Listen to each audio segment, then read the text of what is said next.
Hello hi नमस्कार students. जैसे कि हम लोग जानते हैं जो डीएनए रेप्लिकेशन है वो एक बहुत ही इंपॉर्टेंट टॉपिक है इन द मॉलिक्यूलर बायोलॉजी। तो जब भी आप डीएनए रेप्लिकेशंस को देखते हो, हम लोग जानते हैं हमारे सेल साइकिल में एक इंटरफेज होता है।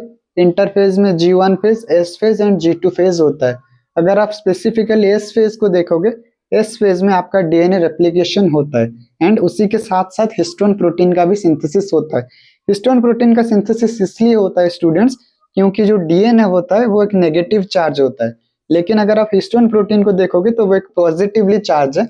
इसलिए नेगेटिव और पॉजिटिव अट्रैक्ट करते हैं सो दैट कि डीएनए एक स्टेबलाइज कंडीशन में प्रेजेंट रहता है। ठीक है, तो डीएनए रेप्लिकेशन का मतलब सिंपल एक डीएनए जो होता है, जिसको हम लोग पेरेंट डीएनए बोलते हैं, वो दो डीएनए में कन्वर्ट हो जाता है, जिसको हम लोग डॉटर डीएनए बोलते हैं, राइट।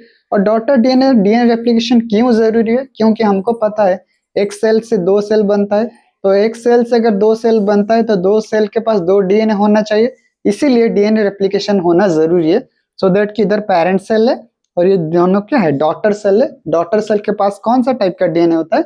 डॉटर डीएनए होता है। ओके, तो इसी तरीके से और वीडियोस के लिए मेरे साथ जुड़े रहें। Thank you.